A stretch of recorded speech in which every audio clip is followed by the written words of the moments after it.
Good morning students. सो बेटा ਆਪਾਂ ਕੱਲ स्टैंडर्ड डेविएशन ਦੀ मैं ਤੁਹਾਨੂੰ ਤਿੰਨਾਂ ਸੀਰੀਜ਼ ਦੇ ਵਿੱਚ ਇੰਡੀਵਿਜੂਅਲ ਡਿਸਕ੍ਰੀਟ ਤੇ ਕੰਟੀਨਿਊਸ ਸੀਰੀਜ਼ ਦੇ ਵਿੱਚ ਜਿਹੜੀ ਕੈਲਕੂਲੇਸ਼ਨ ਹੈ स्टैंडर्ड डेविएशन ਦੀ ਉਹ ਦੱਸੀ ਸੀ। ਠੀਕ ਹੈ, ਸੋ ਸਿੰਪਲ ਹੈ। ਡਿਸਕ੍ਰੀਟ ਤੇ ਕੰਟੀਨਿਊਸ ਦੇ ਵਿੱਚ ਜਿਹੜਾ ਪ੍ਰੋਸੀਜਰ ਉਹ ਸੇਮ ਹੋਊਗਾ। ਕੰਟੀਨਿਊਸ ਜਿਹੜੀ ਤੁਹਾਡੇ ਕੋਲ ਕਲਾਸ ਇੰਟਰਵਲ ਹੋਇਆ ਕਰੂਗੀ ਉਹਦੇ ਚੋਂ ਤੁਸੀਂ ਕੀ ਕਰਨਾ ਹੋਇਆ ਕਰੂਗਾ, ਮਿਡ ਵੈਲਿਊ ਨੂੰ फाइंड आउट करके उस तो बाद डी कढ़ना है। ठीक है, फिर एफ डी स्क्वायर तो आप वाला फार्मूला लगाना है। इतने स्टैंडर्ड डेविएशन फार्मूला जोड़ा लग्या हुआ है।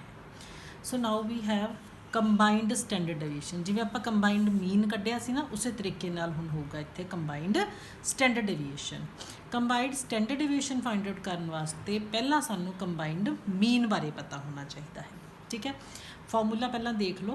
स्टैंडर्ड डेविएशन कंबाइंड मतलब 1 ते 2, 1 2 3 होगा तो इत्थे एक होर N3 D3 ते नीचे N3 हो जाएगा। ठीक है, N1 standard deviation 1 square, N2 standard deviation 2 square, N1 D1 square ते D2 स्क्वायर।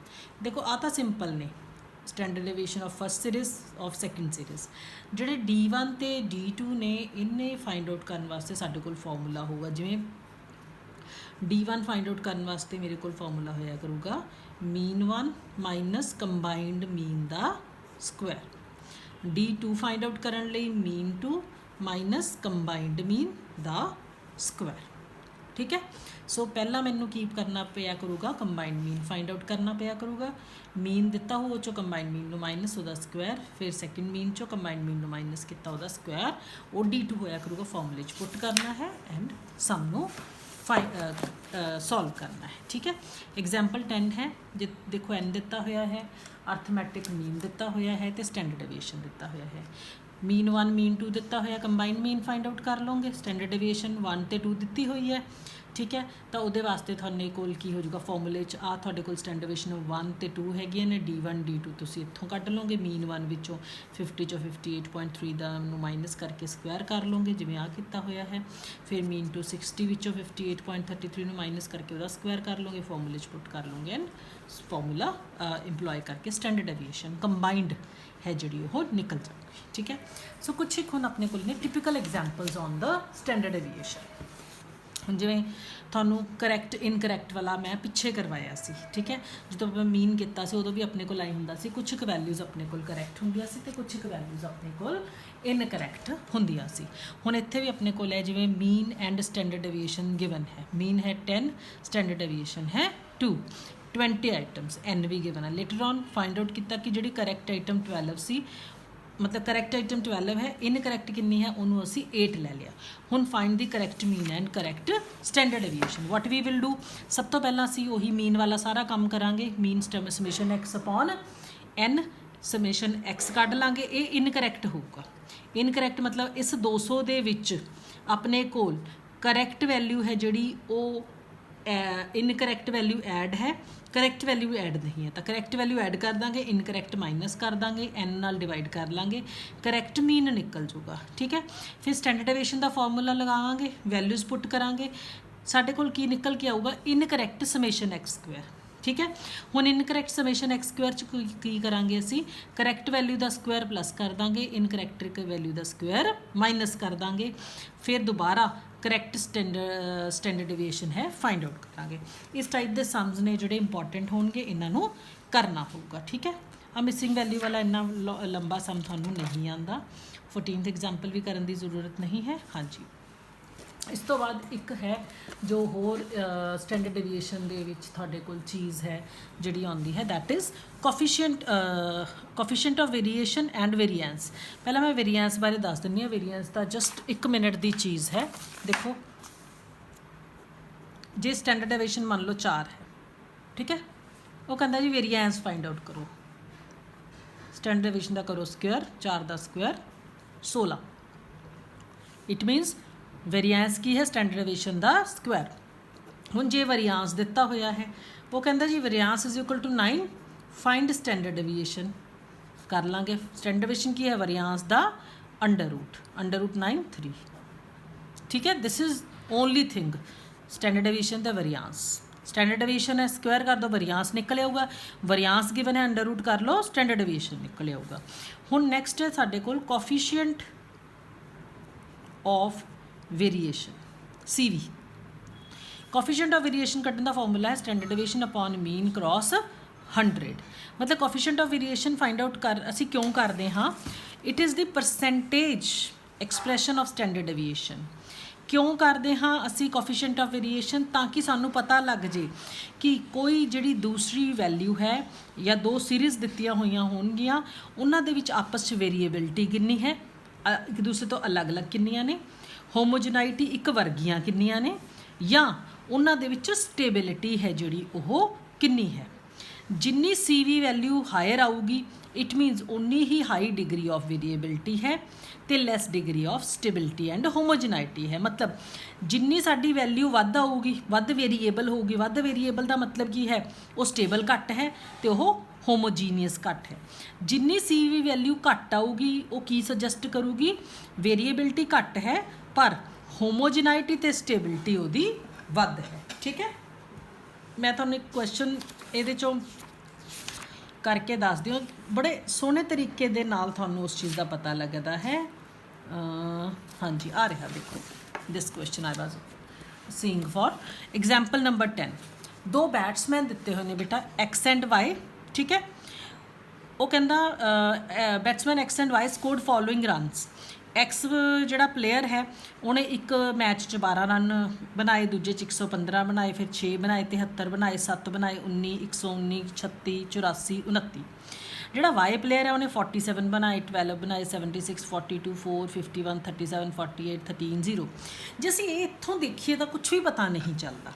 वो की पुछदा है, कहता which of the two is better scorer, किहड़ा बैटर स्कोरर है। बैटर स्कोरर पता लगूगा बेटा जदों असीं मीन फाइंड आउट करांगे। बैटर स्कोरर कह रहे it means he is asking us to find out mean. Who is more consistent, consistency find out करने वास्ते सानू की फाइंड आउट करना पऊगा, कोफिशिएंट ऑफ वेरीएशन।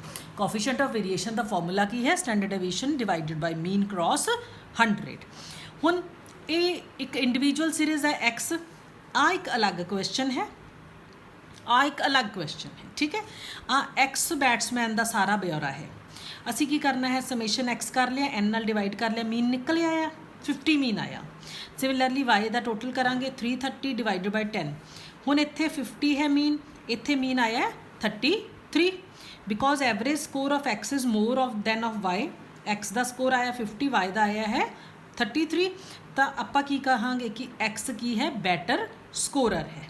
ठीक है, एक आंसर हो गया। हुण कंसिस्टेंसी फाइंड आउट करने वास्ते सानू कोफिशिएंट ऑफ वेरीएशन कड्ढना पऊगा। कोफिशिएंट ऑफ वेरीएशन वास्ते पहला स्टैंडर्ड डेविएशन कड्ढनी होगी। सिंपल तरीके नाल समेशन X स्क्वायर कर लेना है, X विच X मीन माइनस करके तो 0 ही हुंदा है। Summation X square upon N root कढ लेना है, आ स्टैंडर्ड डेविएशन आ गई।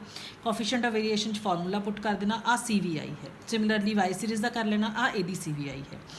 हुण जिहदी CV ज़्यादा होगी इट मीनस वो कंसिस्टेंट घट होगा। CV ज़्यादा का मतलब more CV means high variability, वो बहुत वेरीएबल है, टिके नहीं रहिंदा। It means that is less consistent. इहदा मतलब वो कंसिस्टेंट घट है, क्रीज ते घट खड़िया रहिंदा, जदे आउट हो जाता है। लैस CV का मतलब less variable means higher consistent. It means Y की है क्रीज ते ज़्यादा देर खड़िया रहिंदा है ते X के कंपैरिजन दे विच, पर उहदा स्कोर है जोड़ा वो घट हुंदा है, रन घट बनाउंदा है पर खड़िया ज़्यादा देर रहिंदा है। ठीक है, so this question and question समझण की कोशिश करियो। वरियांस मैं तुहानूं करा चुकी है। With this you can do exercise 2.2 right. Okay, just let me see अपने को मैजर ऑफ डिस्पर्शन क्या है, स्क्यूनेस क्या है थोड़े सिलेबस के विचों ने। ठीक है, थानू Lorenz curve we need not to do, Lorenz curve करने की जरूरत नहीं है आपां नूं।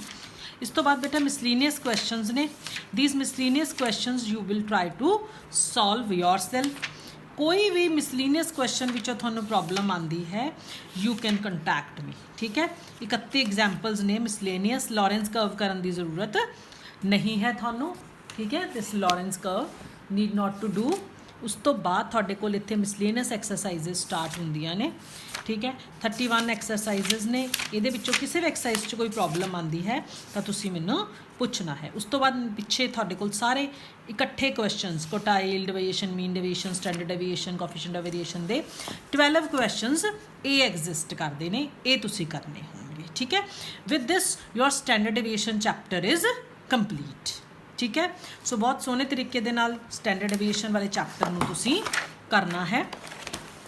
सो जे आपां सिलेबस देखिए, mean we have done, median we have done, partition value का मतलब जो आपां Q1 Q3 D1 तो लैके D5 तक ते परसेंटाइल्स कीते सी, मोड आपां कर लिया, मैजर ऑफ डिस्पर्शन दे विच आपां रेंज कीती, mean deviation, quartile deviation, standard deviation, variance ते कोफिशिएंट ऑफ वेरिएशन कीते ने। So in unit 2 we are just left with this skewness chapter. In the next video we'll talk about skewness, and this 3 units are completed and we are left with just differentiation just थोड़ा जा मुश्किल chapter है।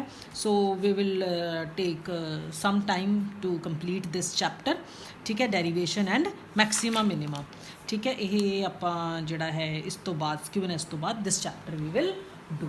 सो बेटा till then good bye, next time we will do in the next video we'll do skewness. Till then goodbye, have a nice day.